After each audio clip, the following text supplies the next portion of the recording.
ایمان بالرسالت کے تقاضے دو طرح کے، ایک اصل ایمان کے حوالے سے اور ایک کمال ایمان کے حوالے سے۔ اصل ایمان کے حوالے سے تو حضور علیہ الصلاۃ والسلام کی محبت اور تعظیم رسول، اور کمال ایمان کے حوالے سے نصرت رسول اور اطاعت رسول۔ اب یہ رسالت کے تقاضے ہیں کیا؟ اس کو سمجھنے کے لیے ہم قرآن پاک سے رہنمائی لیتے ہیں۔ قرآن مجید نے اس کو بڑی تفصیل کے ساتھ واضح کیا ہے۔ ایمان بالرسالت کا پہلا تقاضا محبت رسول ہے۔ اللہ رب العزت نے سورہ التوبہ میں ارشاد فرمایا، سورہ التوبہ کی آیت نمبر 24 ہے، قُلْ إِنْ كَانَ آبَاؤُكُمْ وَأَبْنَاؤُكُمْ وَإِخْوَانُكُمْ وَأَزْوَاجُكُمْ وَعَشِيرَتُكُمْ وَأَمْوَالٌ اقْتَرَفْتُمُوهَا وَتِجَارَةً تَخْشَوْنَ كَسَادَهَا وَمَسَاكِنُ تَرْضَوْنَهَا أَحَبَّ إِلَيْكُمْ مِنَ اللَّهِ وَرَسُولِهِ وَجِهَادٍ فِي سَبِيلِهِ فَتَرَبَّصُوا حَتَّى يَأْتِيَ اللَّهُ بِأَمْرِهِ إِنَّ اللَّهَ لَا يَهْدِي الْقَوْمَ الْفَاسِقِينَ۔ بڑی اہم آیت ہے۔ فرمایا اے نبی مکرم صلی اللہ علیہ وآلہ وسلم، آپ فرما دیجئے کہ اگر تمہارے باپ دادا اور تمہارے بیٹے اور تمہارے بھائی اور تمہاری عورتیں اور تمہارا کنبہ اور تمہارے اموال جو تم کماتے ہو اور تمہارا کاروبار جس کے نقصان کا تمہیں اندیشہ لگا رہتا ہے اور تمہاری پسندیدہ رہائش گاہیں تمہیں اللہ اور اس کے رسول اور اس کی راہ میں جہاد کرنے سے زیادہ محبوب ہیں، تو پھر انتظار کرو اس وقت کا جب اللہ اپنا حکم یعنی عذاب نازل کرے، بے شک اللہ ایسے سرکشوں کو ہدایت نہیں دیتا۔ یہاں پہ اس بات کا ذکر ہے کہ اللہ اور اس کے رسول کی محبت دنیا و ما فیہا کی ساری محبتوں پر جب تک فائق اور برتر نہیں ہو جاتی، اس وقت تک انسان کو صحیح معنوں میں رسالت سے محبت کرنے کا اور حضور کے امتی ہونے کا وہ حق ادا نہیں کر سکتا۔ یعنی وہ اولاد ہو، وہ ماں باپ ہوں، وہ بیویاں ہوں، وہ کاروبار ہو، وہ رہائش گاہیں اور مساکن ہوں، وہ اموال تجارت ہوں، ان ساری چیزوں پر اللہ اور اس کے رسول کی محبت وہ ترجیح ہونی چاہیے۔ جب تک یہ نہیں ہے اس وقت تک انسان کو وہ محبت نصیب نہیں ہو سکتی۔ یہ ایمان بالرسالت کا پہلا تقاضا ہے۔ اور حضور علیہ الصلاۃ والسلام نے خود فرمایا، لا یؤمن احدکم حتی اکون احب الیہ من والدہ وولدہ والناس اجمعین۔ تم میں سے کوئی شخص اس وقت تک مومن ہی نہیں ہو سکتا جب تک مجھے اپنی جان سے بڑھ کر محبوب نہ رکھے۔ اور یہاں پہ یہ بھی فرمایا، من والدہ اپنے والدین سے بڑھ کے، وولدہ اپنی اولاد سے، اپنے بچوں سے بڑھ کے مجھ سے محبت نہیں کرتا، اس وقت تک وہ صاحب ایمان ہی نہیں ہو سکتا۔ یہ صحیح بخاری اور صحیح مسلم کی روایت ہے کہ اپنی اولاد سے بڑھ کر، اپنی جان سے بڑھ کر، اپنے ماں باپ سے بڑھ کر حضور سے محبت یہ ایمان کی شرط ہے، ایمان کا تقاضا ہے۔ اور صحابہ کرام نے اپنی اولاد سے بڑھ کر، اپنے ماں باپ سے بڑھ کر، اپنی جان سے بڑھ کر حضور علیہ الصلاۃ والسلام سے محبت کی۔ اسی طرح یہ جو روایت ہے، ایک صحابی تھے حضور علیہ الصلاۃ والسلام کے، انہوں نے آپ کی بیعت کی اور کہا کہ یا رسول اللہ میں آپ سے محبت کرتا ہوں۔ حضور علیہ الصلاۃ والسلام نے فرمایا، المرء مع من احبہ، کہ انسان کا حشر اسی کے ساتھ ہوگا جس سے وہ محبت کرتا ہے۔ تو حضور علیہ الصلاۃ والسلام کی محبت ہمارا حشر یعنی ہماری آخرت حضور علیہ الصلاۃ والسلام سے کر دے گا۔ اس کو عبداللہ ابن مسعود نے بیان کیا، ابو موسیٰ اشعری نے بیان کیا، حضرت انس ابن مالک نے بیان کیا، حضرت ابو ذر غفاری نے بیان کیا، اور قاضی ایاض علیہ الرحمہ نے اپنی کتاب الشفاء بتعریف حقوق المصطفیٰ میں بیان کیا۔ اور حدیث کی کئی متعدد کتابوں میں یہ روایت موجود ہے، بخاری شریف میں موجود ہے کہ حضور علیہ الصلاۃ والسلام نے فرمایا کہ انسان کا حشر اسی کے ساتھ ہوگا جس سے وہ محبت کرتا ہے۔ حضرت صلی اللہ علیہ وآلہ وسلم کا ایک اور فرمان صحیح بخاری مسلم میں متفق علیہ ہے کہ حضور علیہ السلام نے فرمایا، ان یکون اللہ ورسولہ احب الیہ مما سواہما کہ انسان کائنات کی ہر شے سے بڑھ کر اللہ اور اس کے رسول سے محبت کرے. این احب الیہ مما سواہما، کائنات کی ہر چیز سے بڑھ کے حضور علیہ الصلاۃ والسلام سے اور اللہ کی ذات سے محبت جب تک نہیں ہوتی اس وقت تک ایمان کی لذت اور حلاوت نصیب نہیں ہوتی، ایمان کا تقاضا پورا نہیں ہوتا. ائمہ حدیث نے حضور علیہ الصلاۃ والسلام سے محبت کی علامات کو ذکر کیا ہے. وہ کہتے ہیں محبت کی پہلی علامت یہ ہے کہ محبوب کا کثرت کے ساتھ ذکر کیا جائے. جس محبوب سے اور اپنے پیغمبر حضرت محمد مصطفیٰ سے محبت کا یہ تقاضا ہے کہ انسان ان کی زیارت کے لیے بیتاب رہے، ان کی زیارت کا شوق رکھتا ہو، ان کی تعظیم و توقیر کرتا ہو، خشوع و خضوع کی کیفیت اس کے پاس ہو، اور ان کے فضائل اور محاسن سن کر دل میں ایک راحت اور سکون محسوس کرتا ہو، ایک لذت اور حلاوت محسوس کرتا ہو، اور ان کا نام نامی جب آ جائے تو اس کی طبیعت پر ایک خوشی چھا جائے. یہ محبت تقاضا کرتی ہے کہ حضور علیہ الصلاۃ والسلام سے کیسی محبت ہونی چاہیے. معزز حاضرین و سامعین، محبت کا دوسرا تقاضا وہ تعظیم رسول ہے.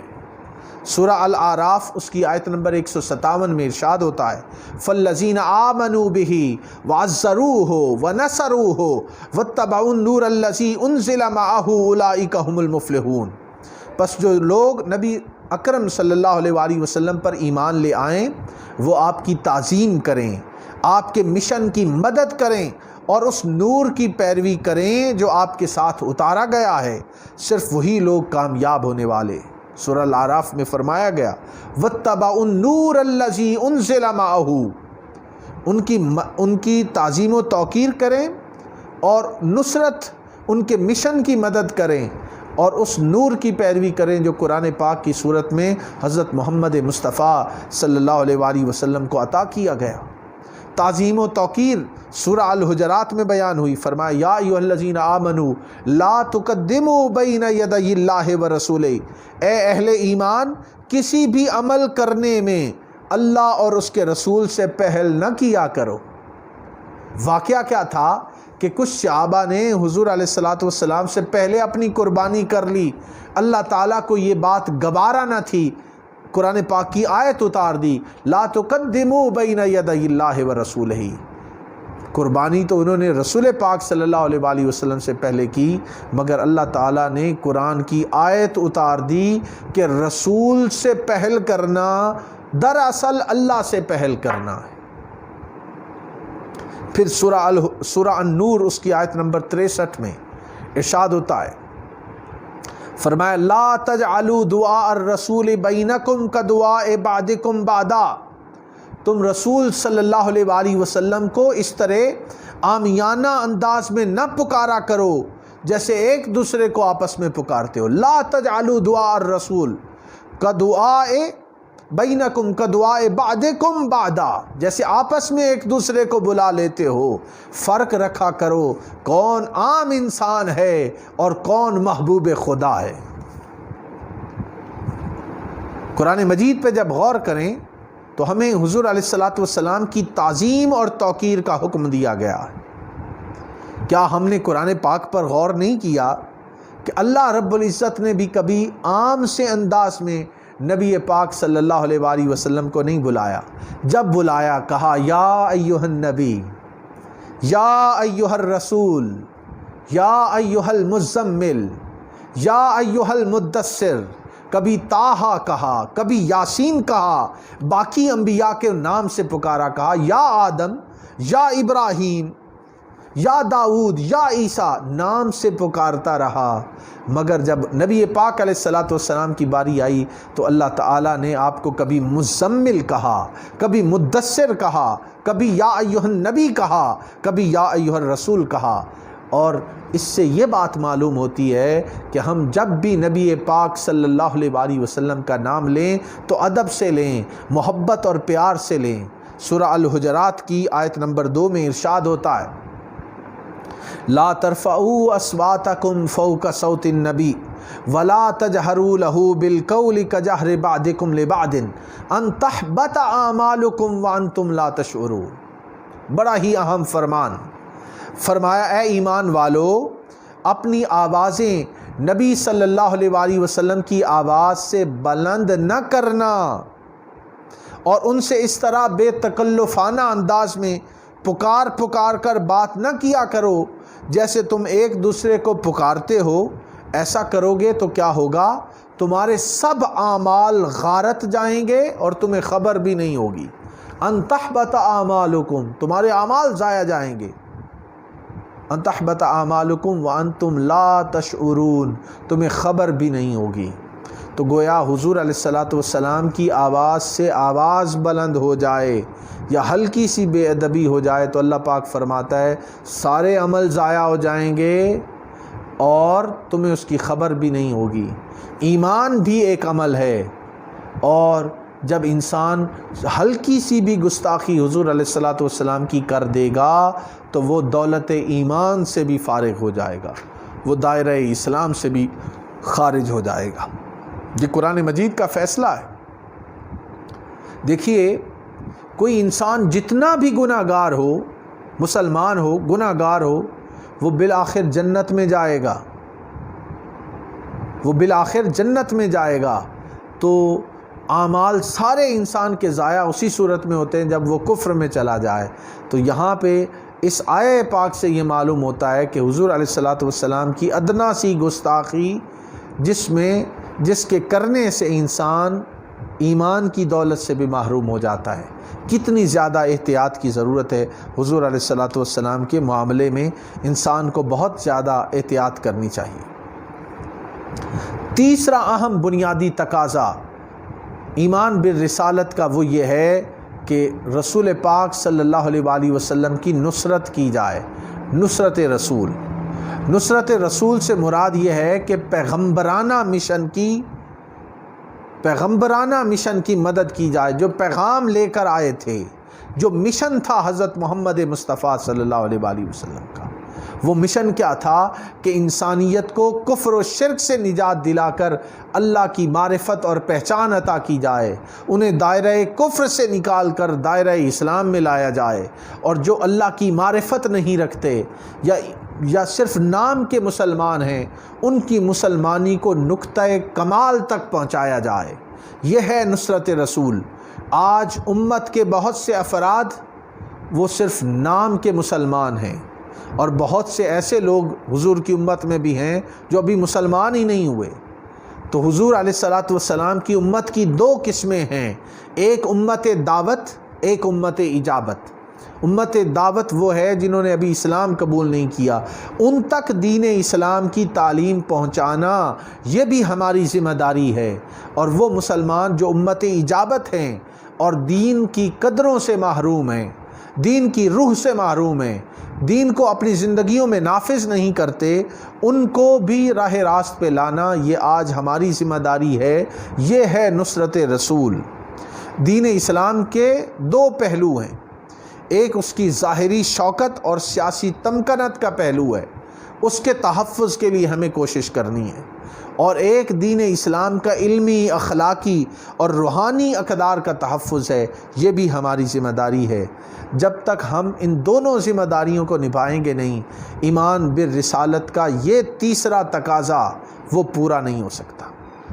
قرآن مجید میں ارشاد ہوتا ہے، اللہ رب العزت نے فرمایا، الذین آمنوا وہاجروا وجاہدوا فی سبیل اللہ باموالہم وانفسہم اعظم درجۃ عند اللہ واولئک ھم الفائزون۔ وہ لوگ جو ایمان لائے اور انہوں نے ہجرت کی اور اپنے جان و مال سے اللہ کی راہ میں جہاد کیا، وہ اللہ کے ہاں بہت بڑا درجہ رکھتے ہیں، اور وہی کامیاب اور بامراد ہونے والے ہیں۔ تو گویا یہ اہم عنصر ہے نصرت رسول کا کہ حضور علیہ الصلاۃ والسلام کے مشن کو پھیلانے کے لیے ہم کوشش جاری رکھیں۔ اور چوتھا ایمان بالرسالت کا تقاضا وہ حضور علیہ الصلاۃ والسلام کی اطاعت ہے کہ وَاتَّبَعُوا النُّورَ الَّذِي أُنزِلَ مَعَهُ أُولَٰئِكَ هُمُ الْمُفْلِحُونَ، جو نبی پاک صلی اللہ علیہ وآلہ وسلم نور لے کر آئے قرآن کی صورت میں، اپنی سنت رسول کی صورت میں اس کی پیروی کی جائے، اطاعت رسول کی جائے۔ فرمایا جس نے رسول کی اطاعت کی اس نے اللہ کی اطاعت کی۔ فرمایا مَن یُطِعِ الرَّسُولَ فَقَدْ أَطَاعَ اللَّهَ، سورہ النساء کی آیت نمبر 80 ہے۔ اب یہاں پہ آخر میں یہ بات کہوں گا کہ نبی پاک صلی اللہ علیہ وآلہ وسلم نے اپنی غلامی اور اطاعت کو اور اتباع کو ایمان کی لازمی شرط قرار دیا۔ فرمایا لا یؤمن احدکم حتی یکون ہواؤہ تبعا لما جئت بہ، تم اس وقت تک صاحب ایمان نہیں ہو سکتے جب تک تم اس کی پیروی نہ کرنے لگ جاؤ جو میں لے کر آیا ہوں۔ اللہ رب العزت ہمیں حضور علیہ الصلاۃ والسلام کے مقام کو سمجھنے کی توفیق عطا فرمائے اور ایمان بالرسالت کے تقاضوں کو سمجھنے کی توفیق عطا فرمائے۔ والسلام علیکم ورحمۃ اللہ وبرکاتہ۔